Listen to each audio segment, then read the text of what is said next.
नमस्कार दोस्तों। आज सुनेंगे मालती जोशी जी की कहानी मोरी रंग दे चुनरिया। तो आइए सुनते हैं।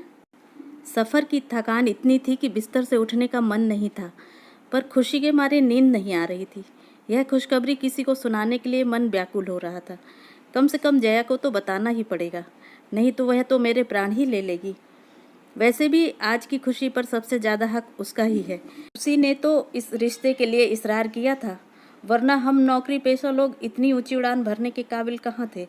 पर उसी ने बार बार कहा, दीदी मेरा मन कहता है मृणाल की शादी यहीं होगी। तेरे मुंह में घी शक्कर।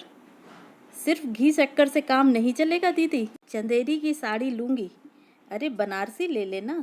बनारसी साड़ी गौतम की शादी में लूँगी, लड़की की शादी में तुम्हें ज़्यादा मोड़ूंगी नहीं। मृणाल के लिए मैंने जब से लड़के देखना शुरू किया है, जया उसे अपना कर्तव्य मान बैठी है। मृणाल पर उसकी अपार ममता है। ऐसे वैसे घर की बात तो वह मुझे सोचने भी नहीं देती। एक ही तो लड़की है दीदी, उसे इस तरह निपटाने का भाव मत रखो। 1-2 साल में वह बूढ़ी नहीं हो जाएगी। देर लगे कोई बात नहीं, पर घर वर दोनों को खूब ठोक बजा कर देख लो। ये तो कई बार मजाक में कहते हैं। अच्छा हुआ प्रिंस चार्ल्स की शादी हो गई, नहीं तो तुम्हारी सहेली वहीं बात चलाने को कहती। मैं जया की व्यथा कथा जानती हूँ, इसीलिए उसकी व्यग्रता समझती हूँ, पर इन लोगों को यह कौन समझाए, कितनी बार समझाए। जया 4 बजे कॉलेज से लौटती है, तब तक तो मुझे सब्र करना ही था, पर उसके बाद मैंने 1 मिनट की भी देरी नहीं की। टैक्सी में बैठे बैठे यही सोच रही थी कि जया कितनी खुश होगी। खुश तो बाद में होगी, पहले तो वह मेरी अच्छी तरह खबर लेगी। बिना बताए ही चली गई थी मैं, पर क्या करती, मजबूरी थी। मृणाल ने साफ मना कर दिया था। इसी शर्त पर वह जाने को तैयार हुई थी। लड़कियों का इस तरह प्रदर्शन करना हमें भी अच्छा नहीं लगता, पर वे लोग यहाँ आने को तैयार न थे। बोले, आप लोग बिटिया के साथ यहीं आ जाइए, इन दिनों हमारी बेटियाँ भी अमेरिका से आई हुई हैं, उनसे मिलने के लिए सारा परिवार यहाँ इकट्ठा है। आप यहाँ आ जाएंगे तो सबको सुविधा हो जाएगी। मन में ढेर सारी आशंकाएं लेकर हम लोग गए थे। लौटते वक्त मन खुशी से सराबोर था। मृणाल सबको भा गई थी। उन लोगों ने तो वहीं शगुन कर दिया था। कहने लगे, सगाई वगाई का चक्कर रहने दीजिए, आप तो जितनी जल्दी हो सके शादी का इंतज़ाम कीजिए। ये लड़कियां महीना 2 महीना भारत में रहेंगी, तब तक हो जाए तो अच्छा रहेगा। हम लोग किसी तैयारी से तो गए नहीं थे, जो कुछ पास था उसी से टीका कर दिया और शादी की तिथि निकलवा कर चले आए। मुश्किल से महीने भर का समय था और करने को कितना कुछ था। उन लोगों ने तो कह दिया था कि ज़्यादा टीम टाम की ज़रूरत नहीं है, हम 20-25 लोग आएंगे, सपरिवार आएंगे, किसी होटल में इंतज़ाम कर दीजिए, शाम को फेरे हो जाएंगे, सुबह हमें विदा कर दीजिए। वे लोग तो इतना कहकर मुक्त हो गए, पर हमारे सामने तो प्रश्न चिन्ह खड़ा हो गया। इतने कम समय में कैसे कुछ हो पाएगा? लड़की की शादी कोई हंसी खेल है? मैडम कहाँ रोकना है? ड्राइवर ने पूछा तो होश आया कि मैं अपने गंतव्य पर पहुंच गई हूँ। जया के घर के सामने गाड़ी रुकवाकर मैंने जल्दी से पैसे चुकाए और उतर पड़ी। जया से मिलने की कुछ इतनी बेसब्री थी कि घंटी बजाते हुए ध्यान ही नहीं रहा कि दरवाज़ा खुला है। मैंने कुछ झेंपते हुए घर में प्रवेश किया, तब तक बड़ी भाभी बाहर निकल आईं। मैंने सोचा अब डांट पड़ेगी, क्या तुम्हें भी इस घर में घंटी बजाकर आना पड़ता है? पर भाभी कुछ नहीं बोली। मैंने ही क्षमा याचना करते हुए कहा, सॉरी भाभी, आपको डिस्टर्ब किया। जया कहाँ है? ऊपर अपने कमरे में। ऊपर जाने का रास्ता भीतर वाले बरामदे में से होकर था। हॉल से गुजरते हुए मैंने देखा 4-5 औरतें बैठी हुई हैं। जया की माँ उनसे बातें कर रही हैं, पर सारा माहौल बड़ा गुमसुम सा है। मेरी बंगाली चौड़े पाड़ की साड़ी को उन्होंने इस तरह घूर कर देखा कि मुझे संकोच हो आया। अपनी कलफदार पटलियों को और लहराते पल्लू को सबकी नज़रों से बचाने में मैं इतनी व्यस्त हो गई कि जया की माँ को ठीक से नमस्ते भी न कर सकी। सीढ़ियाँ चढ़ते हुए भान हुआ कि उन्होंने भी तो मेरा कुशल क्षेम नहीं पूछा, इतने दिनों तक न आने का उलाहना भी नहीं दिया। और तब याद आया कि बड़ी भाभी ने भी तो आज बात नहीं की। नहीं तो ऐसा कभी नहीं हुआ कि दोनों भाभियों से मीठी रार तकरार किए बिना मैं ऊपर गई हूँ। जया के कमरे में एकदम सन्नाटा था। 24 घंटे चीखने वाला टेप रिकॉर्डर चुप था और महारानी पलंग पर लेटी हुई आशापूर्णा देवी का कोई उपन्यास पढ़ रही थी। आहा, दीदी आई हैं। देखते ही वह पुलकित होकर बोली और मेरा मन एकदम हल्का हो गया। नीचे इतना सन्नाटा था कि बस। मैंने कहा, और माँ जी के पास 2-4 औरतें ऐसी शक्ल बनाकर बैठी हैं जैसे मातम पुरसी पर आई हों। उसने मेरा वाक्य पूरा किया। वे वाकई मातम पुरसी पर आई हैं। अरे, मुझे अब अपने कपड़ों पर सचमुच शर्म आ रही थी। कौन? मेरा मतलब है, किसका देहांत हो गया? हमारे श्रीमान जी गुजर गए, उसने सपाट स्वर में कहा।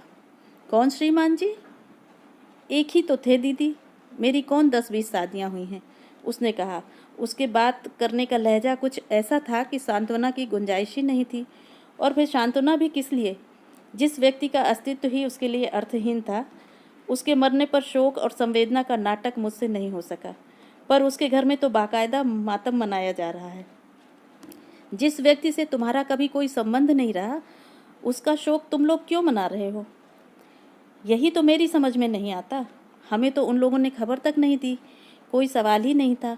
किसी तीसरे व्यक्ति ने पत्र लिखा है जो यहाँ 4-5वें रोज पहुँचा है, और बस यहाँ बाकायदा मातम शुरू हो गया। इन लोगों ने मेरी चूड़ियाँ नहीं फोड़ी, यही गनीमत है।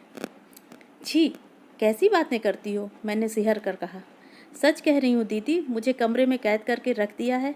कॉलेज नहीं जाने देते, टीवी नहीं देखने देते, रेडियो नहीं सुनने देते, पानी भी मुझे मांगकर पीना पड़ता है।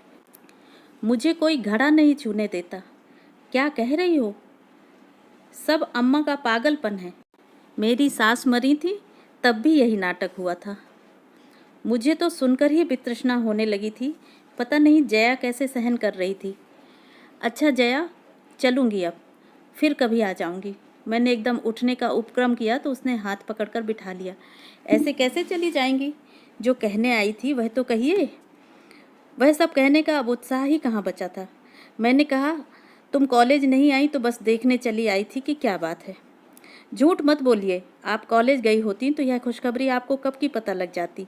कल ही तो पूरा स्टाफ मिलने आ गया था।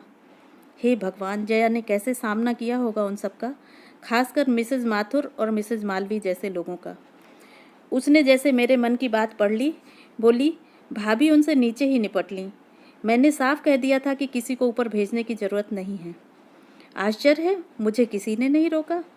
आपकी बात अलग है दीदी, सब जानते हैं कि आपसे मिलकर मुझे खुशी होती है।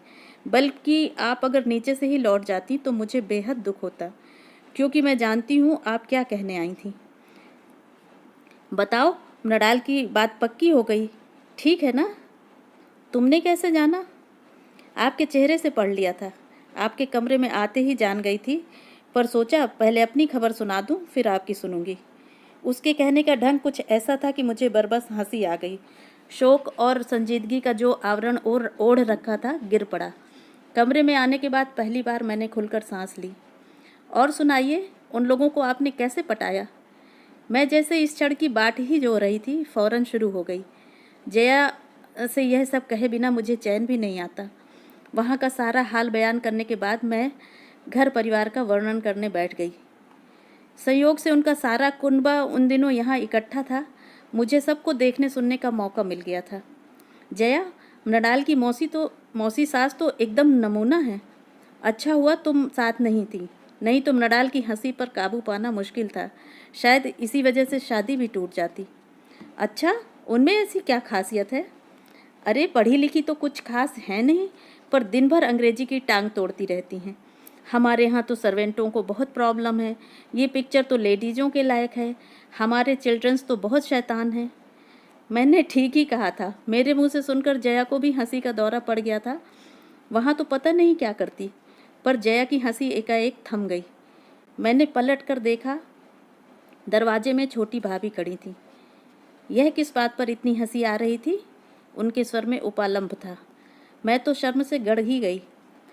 जया ने जैसे मुझे उबारते हुए कहा, भाभी, मृणाल की शादी तय हो गई है। दीदी ने लगे हाथ सगाई की रस्म भी निपटा दी है।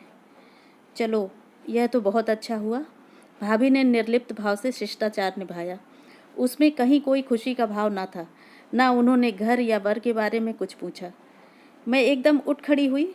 जया, अब चलूँगी, बहुत देर हो गई। इस बार जया ने मुझे रोकने का प्रयास नहीं किया। भाभी पता नहीं किस काम से ऊपर आई थी। उसे भूलकर मेरे साथ ही नीचे उतरने लगी। बीच सीढ़ियों पर बोली, दीदी एक बात कहूँ, बुरा तो नहीं मानोगी? कहिए। ऐसे शुभ कार्य की चर्चा आज इस घर में नहीं करनी थी, इससे अपशकुन होता है। चर्चा मैंने नहीं, जया ने ही चलाई थी भाभी। उसने पूछा तो मुझे बताना पड़ा, नहीं तो शायद मैं वैसे ही लौट जाती। पर भाभी मैं यह नहीं मानती कि इससे अपशकुन होता है। अब आप नए जमाने की हो, तो क्या आप कोई पुरखा पुरनिया हो? आप इन ढकोसलों को पर विश्वास कर लेती हैं? यह ढकोसला नहीं, रिवाज है दीदी।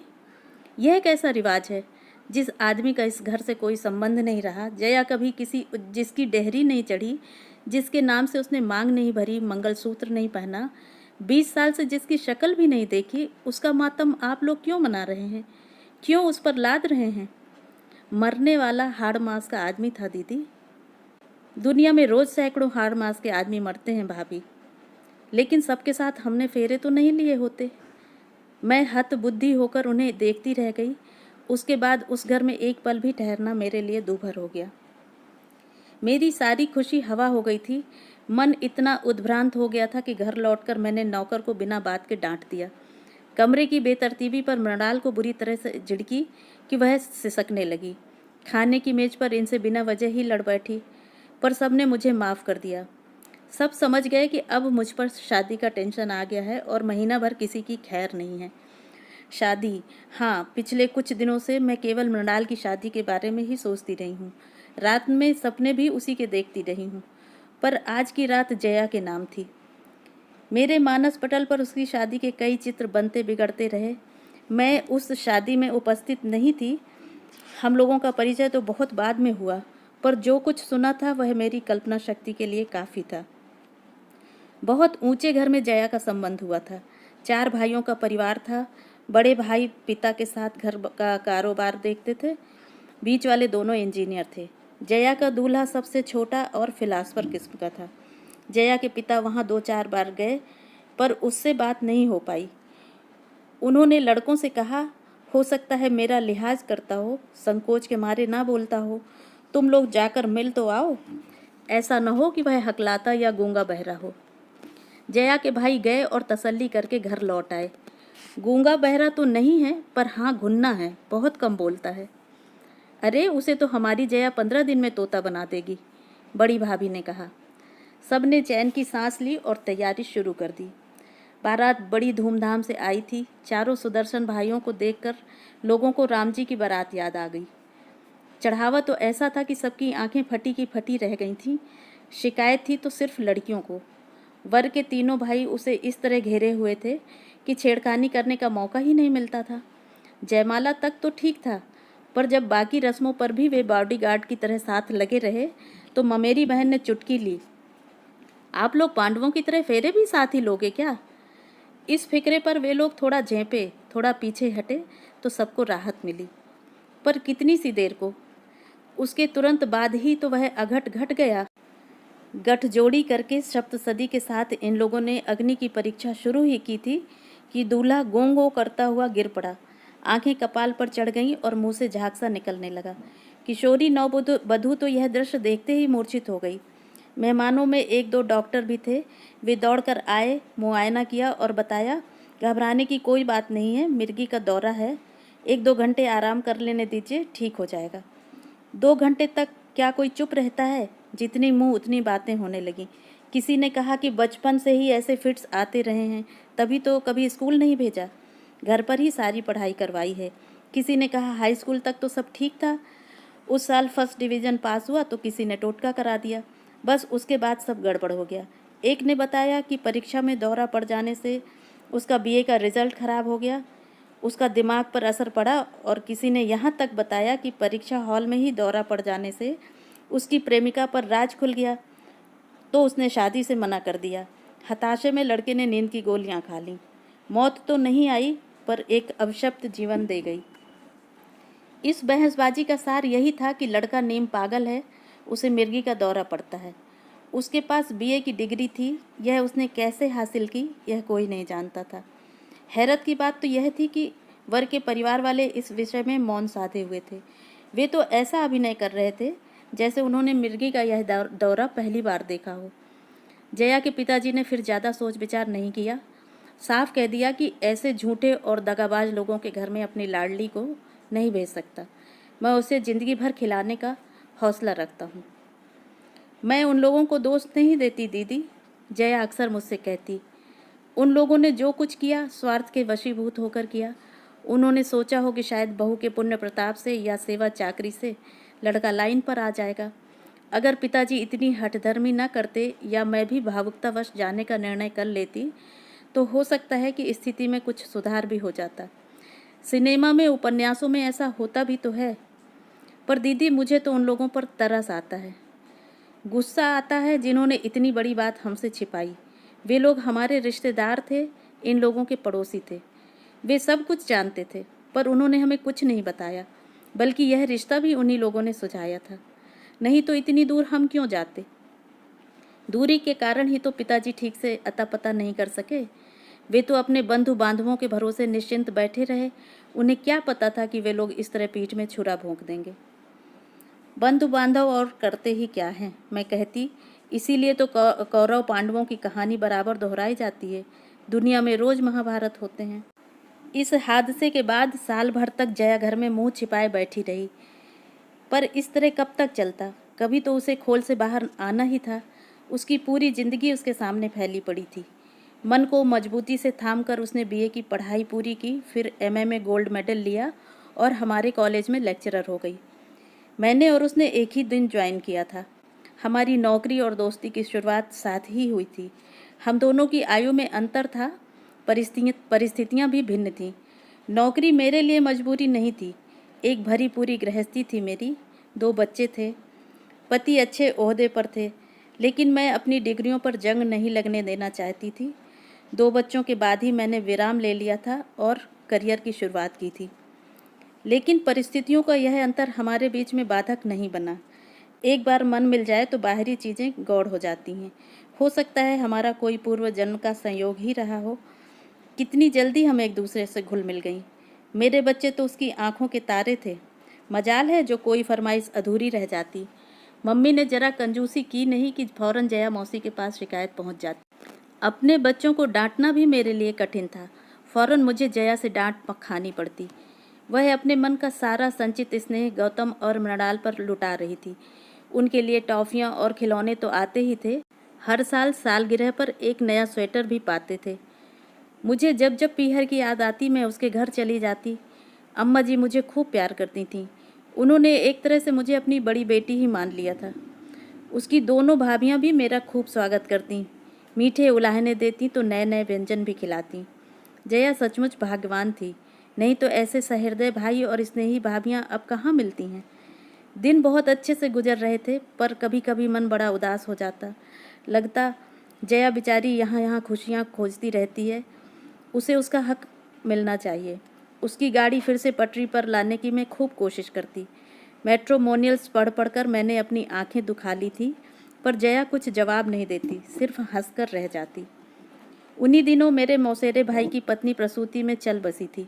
पहला एक 4 साल का लड़का था। भाई तो जैसे पागल हो गया था। मौसी ने बड़े ही करुण ढंग से मुझे लिखा था कि योगेश के लिए कोई अच्छी सी लड़की देखूं। बच्चे को तो कोई भी पाल लेगा, पर इस समय ज़रूरत योगेश को संभालने की है। निसंतान हो तो विधवा भी चलेगी, पर लड़की सुशील हो और ब्राह्मण हो। मुझे एकदम जया की याद हो आई। योगेश से अच्छा वर उसके लिए मिल नहीं सकता था। रूप, रंग, कद काठी, विद्या, बुद्धि सभी दृष्टि से वे परस्पर अनुरूप थे। योगेश दुहाजू जरूर था, पर जया के साथ भी तो एक कहानी जुड़ी हुई थी। मैं मौसी को पत्र लिखने ही वाली थी, पर सोचा पहले इन लोगों को तो टटोल लूं, और यह मैंने अच्छा ही किया, नहीं तो बाद में मौसी के सामने लज्जित होना पड़ता। उस घर में इस विषय पर कोई बात ही करना नहीं चाहता था। भाभियों ने मुझे अम्मा जी के पास ठेल दिया और अम्मा जी ने पिताजी के पास भेज दिया। वैसे तो जया के पिताजी भी मुझसे बहुत स्नेह करते थे, पर उन्होंने मेरा जरा भी लिहाज नहीं किया और एक वाक्य में ही सारी बात खत्म कर दी। बोले, बेटी, उसके भाग में जैसी शादी लिखी थी हो गई। हमारे खानदान में लड़की पर बार बार हल्दी नहीं चढ़ती। बात आई गई हो गई। हिंदुस्तान में लड़कों की शादियां तो रुकती नहीं। 4 महीने बाद ही योगेश का विवाह एक सुंदर सुशील कन्या से हो गया। पर जया का प्रश्न तो यथावत था। मैंने उससे कहा, जया, अपने जीवन की गुत्थी तुम्हें ही सुलझानी होगी। कानूनी कार्रवाई में जो मदद चाहोगी हम करेंगे, पर पहल तो तुम्हें ही करनी होगी। वह बोली, दीदी, बुढ़ापे में पिताजी को दुख देने की इच्छा नहीं होती। इतनी बदनामी शायद वे नहीं झेल पाएंगे। जब तक जया के पिताजी जीवित रहे, यह विषय फिर से उठाने का प्रश्न ही नहीं उठता था। 3 साल पहले जब उनका देहांत हुआ, जया 35 पार कर चुकी थी। एक दिन यूं ही विषय छिड़ गया तो बोली, इस उम्र में शादी करती क्या अच्छी लगूंगी? इतनी निकल गई तो आगे भी कट ही जाएगी। अम्मा भी क्या सोचेंगी? जैसे मुझे बाप के मरने का ही इंतजार हो। इस निरानंद जीवन की अभ्यस्त हो चली थी जया की परिस्थितियों ने फिर नया मोड़ लिया। जो सुख कभी उसका था ही नहीं, उसके छिन जाने का आत्मीय स्वजन शोक मना रहे हैं और लोकाचार के इस चक्रव्यूह में वह निरीह लड़की बुरी तरह गिर गई है। शादी से 15 दिन पहले मैंने छुट्टी लेनी ही पड़ी। जया ने तब तक ज्वाइन नहीं किया था।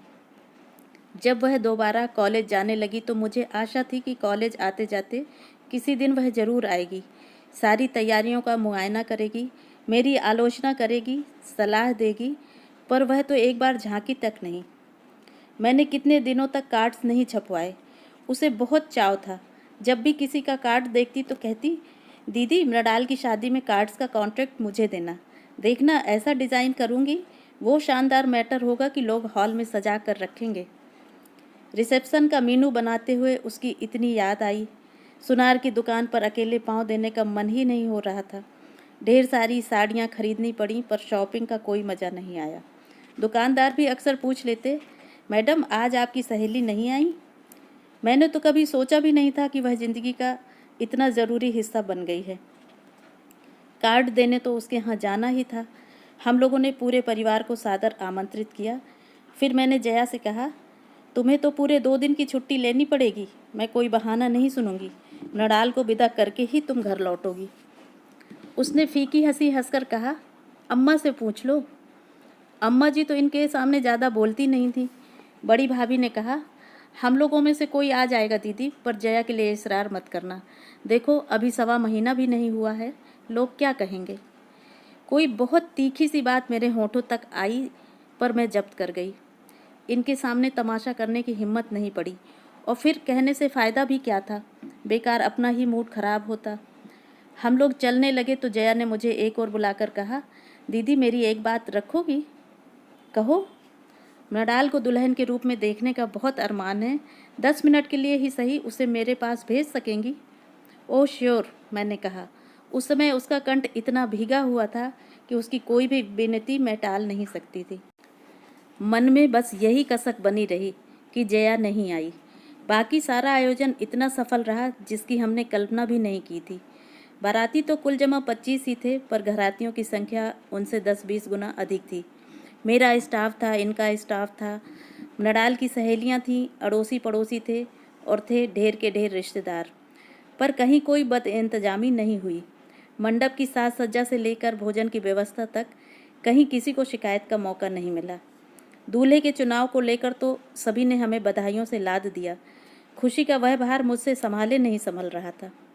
मृणाल तो उस दिन इतनी प्यारी लग रही थी, लग रहा था कहीं मेरी ही नज़र न लग जाए। जया की बात बार बार मन में आ रही थी, पर मौका ही न मिला। रानी जी ब्राइडल मेकअप करवा के जब पीछे के दरवाजे से अंदर आ रही थीं, तब बारात दरवाजे तक आ चुकी थी। जयमाला के तुरंत बाद ही रिसेप्शन था। उसके बाद विवाह की सारी वैदिक रस्में निपटाते हुए रात के 2 बज गए। वे लोग उतनी रात को ही दूल्हा दुल्हन को लेकर होटल चले गए। वहाँ सुसज्जित ब्राइडल सूट उनकी प्रतीक्षा कर ही रहा था। जया की इतनी सी बात न रखने का मुझे बहुत दुख हो रहा था। इसलिए सुबह सवेरे नहा धोकर मैं होटल पहुँच गई। शहर के सबसे बड़े होटल में उन लोगों को ठहराया गया था। हमें 25 लोगों पर भी उसका खर्च भारी पड़ रहा था। पर ये बोले, उन लोगों ने हमसे कुछ मांगा भी तो नहीं, फिर इंतजाम में कंजूसी क्यों करें। मान लो 200 बाराती लेकर आ जाते तो धर्मशाला में भी हमारे फरकच्चे उड़ जाते। गाड़ी से उतरते ही मैं सीधे मृणाल के कमरे में जाने वाली थी, पर संकोच हो आया। फिर इन्होंने भी टोक दिया, go through proper chain madam. ठीक था, अब तो उसे हम अपनी मनमर्जी से कहीं नहीं ले जा सकते थे। उसके सास ससुर से पूछना जरूरी था। सौभाग्य से वे जागे हुए थे, हमें देखते ही अचकचा गए। अरे, आप लोग सुबह सुबह? जी, बस देखने चले आए थे कि आप लोगों को कोई असुविधा तो नहीं। अरे नहीं जी, बिल्कुल नहीं। 10 बजे खाना बिल्कुल तैयार रहेगा। आप लोग वहीं आ रहे हैं ना? हाँ, बस अब सबको तैयार होने के लिए फरमान भेजते हैं। एक रिक्वेस्ट थी। समधिन को इतना मक्खन लगाने के बाद मैंने असल बात की शुरुआत की। कहिए। मेरी एक सहेली कल शादी में नहीं आ सकी थी। मृणाल को वह बहुत प्यार करती है। जाने से पहले 10 मिनट के लिए दोनों वहाँ हो आएंगे तो उसका मन रह जाएगा। उसने बार बार कहलवाया है। लेकिन वे शादी में क्यों नहीं आई? क्या बीमार हैं? हाँ, बस यही समझ लीजिए। दरअसल उसके हस्बैंड की अभी अभी डेथ हुई है। अब इन्हें बीच में बोलने की क्या ज़रूरत थी? कौन सी बात कहाँ कहनी चाहिए, इसका विवेक तो पुरुषों को कभी होता ही नहीं। दरअसल बात क्या है बहन जी, मैंने कहना शुरू किया पर चुप हो गई। जया की कहानी क्या इस तरह एक सांस में किसी को सुनाई जा सकती है? मुझे तो आश्चर्य हो रहा है मिसेस कुमार। अभी तो लड़की की हल्दी भी नहीं उतरी और आप उसे ऐसी जगह भेज रही हैं। अपने ही हाथों अपनी बेटी का असगुन कर रही हैं। आश्चर्य तो मुझे होना चाहिए था। मैंने तो कह भी दिया। बहन जी, आप तो यूरोप में 8-10 साल रह चुकी हैं। क्या आप भी इन चीज़ों को मानती हैं? यूरोप में रहने से क्या होता है? कोई हम अंग्रेज़ थोड़े ही हैं, अपनी संस्कृति थोड़े ही छोड़ देंगे। मैं उनके कटे बालों, रंगे होठों, तराशी भौहों और अनावृत बाहों को देखती रही। विदेश सेवा में रत अपने पति के साथ मैडम ने सिर्फ चोला बदला था, मन तो अब भी वही घोर परंपरावादी था। और घर परिवार में उनके इसी गुण की प्रशंसा होती होगी। फलाने की बहू इतने दिन फॉरेन रह आई पर अपनी संस्कृति नहीं भूली। ये कौन सी संस्कृति है? समधी जी ने शायद मेरे मनोभावों को पढ़ लिया था। खींचकर पत्नी से बोले, ये किस ढकोसलेबाजी में पड़ी हो? जाने दो बच्चों को, 2 मिनट में कुछ नहीं बिगड़ता। पति की अवमानना करने की ताव शायद उनमें नहीं थी। बोली, उन्हें जगने तो दीजिए। फिर मुझसे बोली, आप तो उनके साथ जाएंगी ना? अगर आपकी सहेली इन लोगों को कुछ देने लगे तो आप अपने हाथ से दीजिएगा, उनसे मत दिलवाइएगा। जया कुछ देगी यह तो निश्चित था। नए जोड़े को कोई भी खाली हाथ विदा नहीं करता। उस समय क्या मुझसे निर्मम आज्ञा का पालन हो सकेगा? मैं जया को खुशी देने जा रही हूँ, उसका अपमान करने नहीं। तो रहने ही देते हैं। मैं एकदम उठकर खड़ी हो गई। आपने शंका उठाई है तो अब मेरा मन डामाडोल होने लगा है। वही तो, वे खुश होकर बोली। हम लोगों के इतने पुराने संस्कार हैं, वे सहज ही में थोड़े ही जाते हैं। पुरुषों को तो किसी चीज़ का विधि निषेध नहीं है, पर हम लोग तो इतने लापरवाह नहीं हो सकते। हर बात को 10 बार सोचना पड़ता है। उनका प्रवचन सुनकर पहली बार पछतावा हुआ। मृणाल के लिए घर ढूंढने में हमने कोई भूल तो नहीं की। मृणाल गई और घर एकदम सूना हो गया। मेहमानों से ठसाठस भरा हुआ था, फिर भी भाएं भाएं कर रहा था। यही तो फ़र्क होता है। बेटे की शादी होती है तो घर खुशियों से भर जाता है, पर बेटी के साथ तो सारी रौनक ही विदा हो जाती है। करने को तो अब भी कितने काम थे, पर पहले वाले उत्साह का कहीं अंश मात्र भी शेष नहीं था। 4-5 दिन बाद फोटोग्राफर एल्बम बनाकर दे गया तो मुझे जैसे एक खिलौना मिल गया। मैं घंटों बैठी अपनी लाडली को निहारती रहती, हर आने जाने वाले को दिखाती रहती। उस दिन भीड़ भाड़ में तो मैं किसी को ठीक से देख ही नहीं पाई थी। मेरे मन मस्तिष्क पर तो मृणाल और किशोर छाए हुए थे, पर अब फुर्सत से बैठकर मैं सबका मुआयना कर रही थी। और सहसा मेरी आंखें जया की भाभी पर अटक गईं। उस दिन केवल उसके छोटे भाई और भाभी ही आए थे। वे भी खाने के लिए नहीं रुके, बस लिफाफा पकड़ाकर चले गए थे। कैमरे ने उन्हें वरवधू को आशीर्वाद देते हुए कैद कर लिया था। भाभी की साड़ी देखकर मेरे मन पर सांप लौट गया। यह साड़ी थी जो हम लोगों ने पिछले वर्ष बेंगलुरु में खरीदी थी।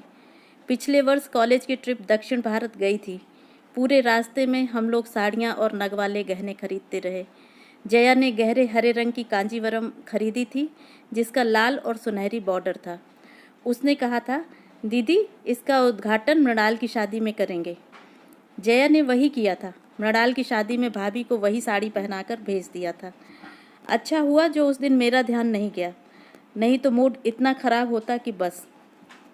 तो क्या जया अब वह साड़ी कभी नहीं पहनेगी? वैसे मुझे उस पर गुस्सा भी आ रहा था। शादी में नहीं आई तो ना सही, पर बाद में तो आ सकती थी। क्या उसे एल्बम देखने का भी चाव नहीं रहा, या कि वह मुझ पर नाराज़ है? पर मैं उसे कैसे समझा पाऊंगी कि मृणाल को उसके पास क्यों नहीं भेज सकी। पूरे 1 महीने की छुट्टी के बाद दोबारा कॉलेज जाते हुए मन खुशी से सराबोर था। पहले ही दिन शादी का एल्बम साथ ले जाना मैं नहीं भूली थी। स्टाफ रूम में दिन भर अच्छा शगल चलता रहा। मुझे लोगों ने दोबारा बधाइयों से लाद दिया, तारीफ़ों के पुल बांध दिए। मैं भीतर ही भीतर पुलक से भर उठी, पर जया को देखते ही सारी खुशी को पाला मार गया। उसने तो सचमुच ही जैसे वैराग्य धारण कर लिया था। मुझे तो उसके पास बैठकर बात करने में भी संकोच होने लगा। मैं तो उससे लड़ने का इरादा लेकर आई थी। मुझे उससे माफ़ी भी मांगनी थी, पर दोनों ही बातें नहीं हो सकीं। उसके सूखे चेहरे और रूखी वेशभूषा से अभ्यस्त होने में मुझे 4-5 दिन लग गए। उसके बाद मैंने कहा, जया बाजार कब चलना है? किस लिए? चंदेरी साड़ी लेनी है ना? अरे दीदी, मैंने तो मजाक किया था। लेकिन मैंने तो मजाक नहीं समझा था। अब आप क्या लड़की की शादी में साड़ियाँ बांटती फिरेंगी? रहने दीजिए, गौतम की शादी पर सोचेंगे।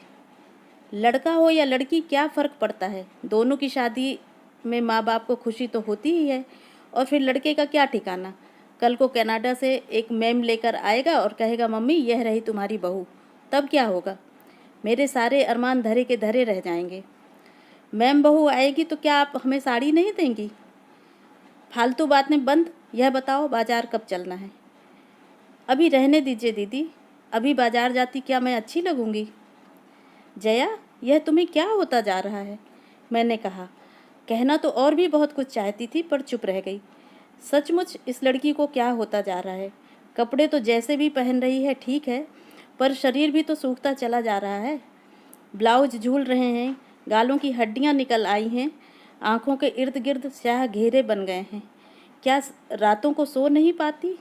क्या इसने खाना पीना छोड़ रखा है? पहले वाली बात होती तो मैं चुटकी ले लेती। जया, लगता है मरने वाले का गम तुम्हें सचमुच खाया जा रहा है। पर अब आपस में न तो वह संवाद रह गया है, न जया के बुझे बुझे चेहरे को देखकर यह सब कहने का साहस होता है। उस दिन कैलेंडर की तारीख बदलते हुए याद आया, आज तो जया का जन्मदिन है। उसका जन्मदिन हर साल मैं ही मनाती थी, कुछ ना कुछ उपहार भी देती थी। इस बार का उपहार तो यह ही था। जब मेरे बार बार कहने पर भी वह नहीं मानी, तो एक दिन मैं खुद ही जाकर उसके लिए साड़ी ले आई थी। चंपई रंग की खूबसूरत चंदेरी थी, जिस पर रुपहले बेल बूटे थे। यह जया का प्रिय रंग था। मैंने गुलाब जामुन सुबह ही बनाकर रख दिए। पंडित जी को दही बड़ों के लिए कह दिया। सोचा और कुछ गरम मैं आकर बना लूँगी। उस दिन के लिए इनसे गाड़ी मांग ली। सोचा गाड़ी में डालकर साथ ही ले आऊँगी। उसे खिला पिलाकर यहाँ से साड़ी पहनाकर ही भेजूँगी।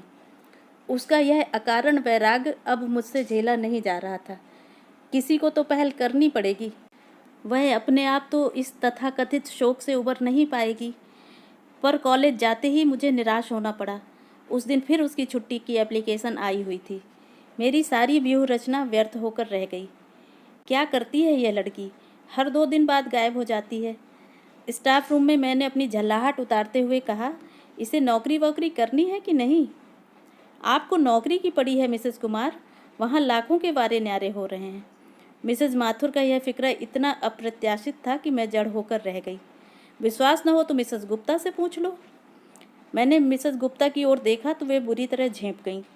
बेचारी गऊ महिला हैं, किसी के पचड़े में नहीं पड़ती। पता नहीं मिसेस माथुर ने उन्हें कैसे लपेट लिया। बताइए ना मिसेस गुप्ता, आप इतना डरती क्यों हैं? कोई आपने चोरी की है? मिसेस माथुर ने उन्हें उकसाया तो वे बड़े दयनीय स्वर में बोली, भाई हमें तो ठीक से मालूम नहीं है, हमने तो सुना भर है। वही तो पूछ रहे हैं, क्या सुना है?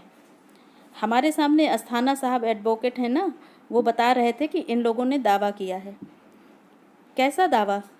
यही प्रॉपर्टी का। हस्बैंड की प्रॉपर्टी के लिए मिस वाजपेयी ने दावा किया है। अपने आप को मिस कहती हैं और हस्बैंड की प्रॉपर्टी में हिस्सा मांगती हैं। ये मिसेस मालविया थी। इम्पॉसिबल। बड़ी देर बाद मेरे मुंह से निकला, जया कभी इतनी नीच हरकत नहीं कर सकती। मिसेस कुमार, मिसेस माथुर बोली, आपने बच्ची की शादी जरूर कर दी है, पर दुनियादारी के मामले में आप स्वयं अभी बच्ची हैं। आप नहीं जानती कि पैसों का मोह आदमी से क्या क्या करवा लेता है। प्रॉपर्टी के चक्कर में अच्छे अच्छों की नकाब उतर जाती है। लेकिन जया पैसों की भूखी नहीं है।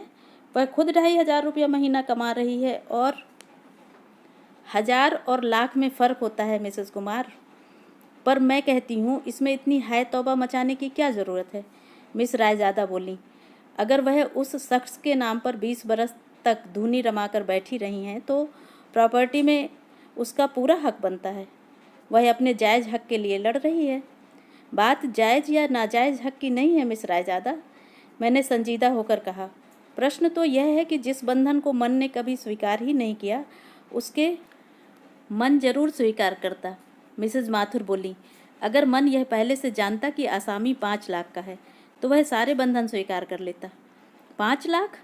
जी हाँ, जया के ससुर इस बेटे के नाम 5 लाख फिक्स में छोड़ गए हैं। व्यवस्था यह थी कि इस रकम का ब्याज उन लोगों को मिलता रहेगा जो उसकी देखभाल करेंगे। अब तक ऐसा ही होता भी रहा। तीनों भाई बारी बारी से उसे संभालते रहे, लेकिन उसकी मृत्यु ने अब प्रश्न चिन्ह खड़ा कर दिया है। इतनी बड़ी रकम का वारिस कौन होगा? वैसे लीगल राइट तो जया का ही बनता है, मिस रायजादा ने कहा। अरे, वे लोग आपस में फैसला कर लेंगे, पर इसे एक कौड़ी भी नहीं देंगे, देख लेना। सुना है इन लोगों ने नोटिस भेजा है। उससे क्या फ़र्क पड़ता है? मुझे तो उस आदमी की मृत्यु भी स्वाभाविक नहीं लगती। स्टाफ रूम में फिर मृत्यु के कारणों की चर्चा चल पड़ी। कई तर्क कुतर्क उछाले गए, पर मेरा मन उस बातचीत से बहुत दूर चला गया था। जो कुछ सुना था उस पर विश्वास करना कठिन हो रहा था, पर इतने सारे लोग झूठ तो नहीं बोल सकते। उस शाम मैं अपने को ठेल ठाल कर उसके घर ले गई। वहाँ जाने की अब पहले किसी ललक मुझ में नहीं रही। उन लोगों का स्वागत भी अपेक्षाकृत ठंडा था। मुझे लगा यह संबंध अब बहुत दिनों तक ढोया नहीं जा सकेगा। जया हस्ब मालूम अपने कमरे में थी। साड़ी का पैकेट उसके गोद में रखते हुए कहा, जन्मदिन की एक तुच्छ भेंट स्वीकार कीजिए। ओह दीदी, उसने कहा और उसकी आंखें छलछला आईं। यहाँ घर पर तो सब लोग इतने व्यस्त हैं कि किसी को ऐसी छोटी सी बात का होश ही नहीं है, पर मैं जानती थी आप नहीं भूलेंगी, इसीलिए कॉलेज नहीं आई। बहुत मेहरबानी। आप यह सब क्यों लाई हैं? आपका तो आशीर्वाद ही मेरे लिए एक बहुत है। आपके इस स्नेह ऋण से तो मैं कभी उबर ही नहीं पाऊंगी। धन्यवाद प्रस्ताव पढ़ चुकी? अब जरा खोल कर भी देख लो। उसने कांपते हाथों से पैकेट खोला और विस्मय विमुग्ध होकर देखती रही। कुछ देर तक तो साड़ी को गोद में रखकर उसकी मुलायम सतह पर हाथ फेरती रही, फिर उसे गालों से लगाकर उसकी रेशमी छुअन को अपने भीतर समोती रही। मैं मंत्रमुग्ध सी उसे देख रही थी। लग रहा था जैसे वह वर्षों बाद किसी अपने से मिली हो। कुछ देर तक वह कमरे में मेरी उपस्थिति को भूल ही गई थी। सुनो जया, कल तुम यह साड़ी पहनकर कॉलेज आओगी, कोई बहाना नहीं चलेगा। तुम्हारा बैराग पर्व अब समाप्त करना ही पड़ेगा। वह कुछ देर तक मुझे देखती रही और एकदम बिलख पड़ी। दीदी, मरने वाला अपने साथ मेरे पहनने ओढ़ने का सुख भी ले गया। अब यह साड़ी मेरे किसी काम की नहीं है। और वह भरभराकर रो पड़ी। पति की मृत्यु के 2.5 महीने बाद जया का बांध टूटा था। मुझे समझ में नहीं आ रहा था कि उसे सांत्वना कैसे दूं, क्योंकि मैं नहीं जानती थी कि उसके दुख की जाति क्या है। मैं सिर्फ उसकी पीठ पर बालों पर हाथ फेरती रही। मैंने उसे चुप कराने का भी प्रयास नहीं किया। इतने दिनों से संचित आवेग का बह जाना ही ठीक था। बहुत देर रो लेने के बाद वह कुछ हल्की हो आई। बड़े ही तरल स्वर में उसने कहा, अगर मुझे कुछ देना ही चाहती हैं दीदी, तो एक सफ़ेद चिकन की साड़ी लाकर दे दीजिए। खुद जाकर खरीदने का साहस मुझ में नहीं है। तो तुम अब सफ़ेद साड़ी भी पहनोगी? हाँ दीदी, बिल्कुल टीनो पॉल वाइट साड़ी। उसे पहनकर औरत देवी लगती है। उसे देखकर दया भी उपजती है और श्रद्धा भी। मैंने ध्यान से सुना। उसकी बातों में वह पुरानी जया फिर से झांकने लगी थी। शायद जी भर कर रो लेने से मन पर पड़ी उदासी की परत धुल गई थी। मैंने भी फिर उसी मूड में उत्तर दिया, खबरदार जो कॉलेज में सफ़ेद साड़ी पहनकर आई, मैं गेट के भीतर कदम नहीं रखने दूंगी। कॉलेज नहीं दीदी, मैं तो कोर्ट की बात कर रही हूँ। वहाँ तो सफ़ेद साड़ी पहनकर ही जाना पड़ेगा। अगर असहाय निराश्रित विधवा का रूप नहीं धरूंगी तो जज साहब पसीजेंगे कैसे? कितनी आसानी से, बेतकल्लुफ़ी से वह इतनी बड़ी बात कह गई थी। उसके माथे पर शिकन तक नहीं आई। मुझे वितृष्णा सी होने लगी। क्षण भर पहले ममता से उमंगता मेरा मन काट हो आया। तो मैंने जो सुना है वह सब सच था? क्या इसीलिए यह नाटक हो रहा था? नहीं दीदी, अब तक जो कुछ हुआ वह लोकाचार था। नाटक तो मैं अब करूँगी, आप देखती जाइए। Jaya, how can you? गुस्से के मारे मेरे मुंह से शब्द भी नहीं निकल सके। आप यही कहना चाहती हैं ना कि जिसके सुख दुख में मैंने कभी हिस्सा नहीं बटाया, उसकी संपत्ति में हिस्सा क्यों मांग रही हूँ?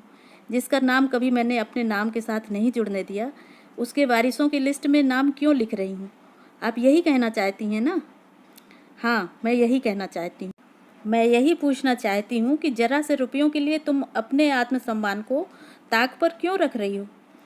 क्या आप सोचती हैं मैं यह सब अपनी मर्जी से कर रही हूँ? तो किसकी मर्जी से कर रही हो? और मर्जी किसी की भी हो, क्या फ़र्क पड़ता है? करने वाली तो तुम हो। मजबूरी है दीदी। कभी कभी मनुष्य को ऐसे भी काम करने पड़ते हैं जिसके लिए मन गवाही नहीं देता। ऐसी कौन सी मजबूरी है? मजबूरी यह है कि इस मन से परे भी एक दुनिया है जिसमें माँ है, भाई भतीजे हैं, भाभियाँ हैं।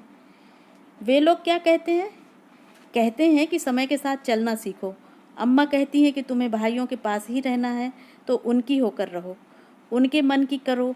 और भाई कहते हैं, दीदी कितना आदर्श परिवार था हमारा।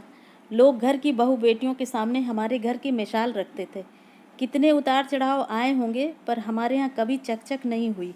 सास बहू, ननंद भौजाई, देवरानी जेठानी, इनके बीच कभी तकरार नहीं हुई। बहुत अमीर तो हम कभी भी नहीं थे, पर दाल रोटी आराम से चल जाती थी और सब उसमें खुश भी थे। पर इधर कुछ दिनों से असंतोष का लावा सा फूट पड़ा है। पता नहीं कितनी अतृप्त इच्छाएं एकदम सिर उठाकर खड़ी हो गई हैं। बड़ी भाभी दिन रात बिसूरती रहती हैं कि पैसों के अभाव में महिमा की शादी अच्छी जगह नहीं हो सकी। अब कम से कम अड़िमा के लिए ही अच्छा घर वर जुट जाता। छोटी भाभी कहती हैं कि इंजीनियरिंग में एडमिशन नहीं हुआ तो मयूर शायद आत्महत्या ही कर लेगा। पर भैया के पास कैपिटेशन फ़ी के पैसे कहाँ हैं? छोटे भैया का इस दड़बे में दम घुट रहा है और वे शहर से बाहर एक अच्छा सा फ्लैट खरीदना चाहते हैं। बड़े भैया कहते हैं कि पैसे का सुविधा हो जाए तो वे इस घर की ही काया पलट कर देंगे। और इन सब कामों के लिए तुम्हें बरेली वालों का रुपया चाहिए, यही ना? हाँ, और भैया कहते हैं कि तुम किसी से भीख नहीं मांग रही हो, यह तुम्हारा कानूनी हक है। आखिर तुमने 20 साल तक तपस्या की है। ये तपस्या की बात तुम्हारे गले से उतरती है? न उतरे तो क्या उपाय है? आखिर रहना तो इन्हीं लोगों के साथ है। तुम इतनी निरुपाय तो नहीं हो जया, अच्छी खासी नौकरी करती हो।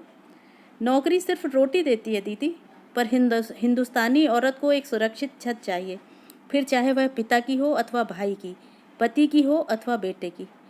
इसीलिए तो इस लड़ाई में अम्मा भी मेरे साथ नहीं हैं। इस चौथेपन में वे बेटों से बिगाड़ नहीं कर सकती। आखिर वे ही तो उन्हें मुखाग्नि देंगे। मेरा क्या है? मैं तो महज एक लड़की हूँ जो जन्म लेते ही परिवार पर भार बन जाती है। आई एम सॉरी जया, मैंने उठते हुए कहा। तुम्हारी परेशानियों को तुमसे ज़्यादा कौन समझ सकता है? मैं तो यूं ही कुछ ना कुछ कहती रहती हूँ, मेरे भाषण का बुरा ना मानना।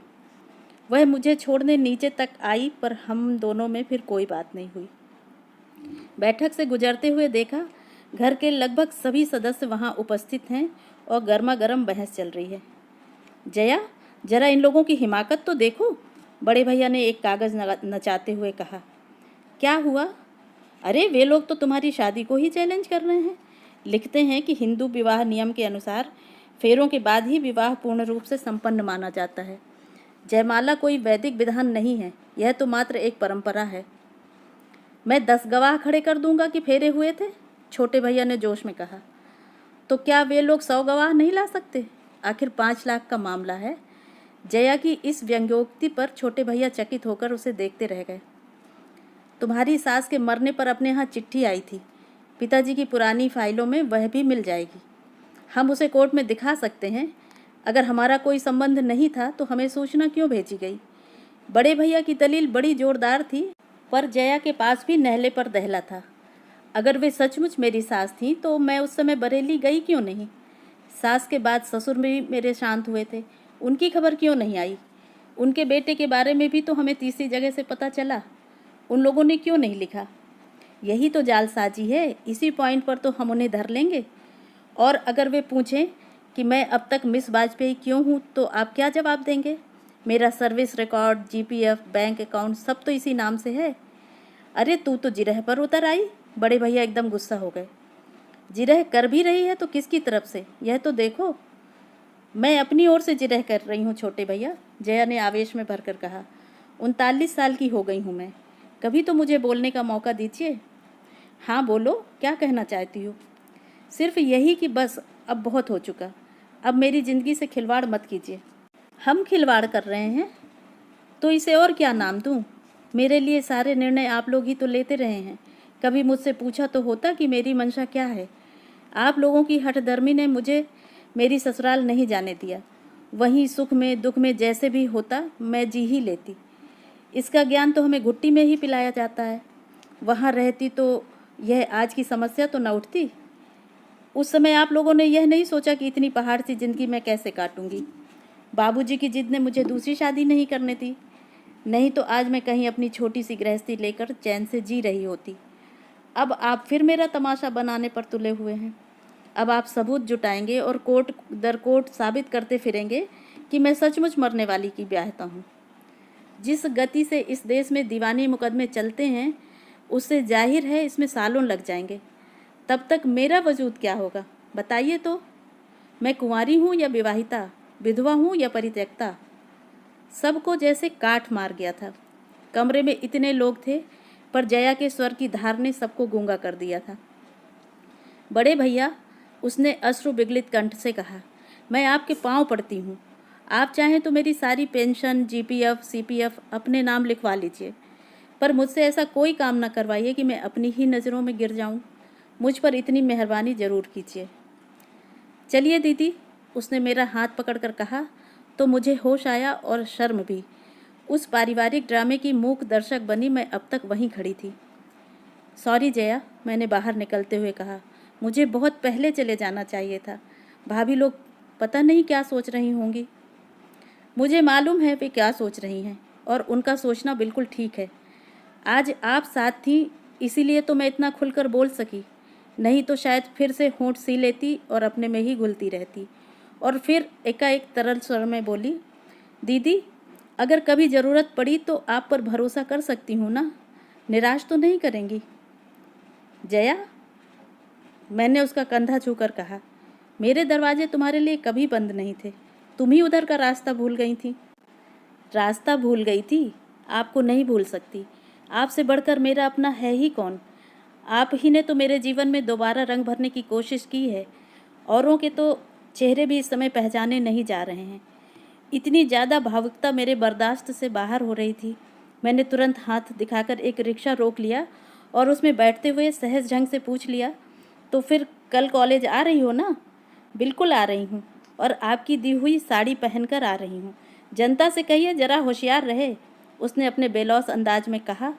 मेरी शाम सार्थक हो गई थी। तो ये थी कहानी। इसी तरह की और भी रोचक अनूठी कहानियों के लिए मेरे चैनल को सब्सक्राइब करना ना भूलें। चैनल को लाइक करें, ज़्यादा से ज़्यादा शेयर करें और कमेंट करके ये ज़रूर बताएं कि आपको ये कहानी कैसी लगी। मिलते हैं अगले वीडियो में एक और नई कहानी के साथ। तब तक स्वस्थ रहें, सुरक्षित रहें। Thanks for listening.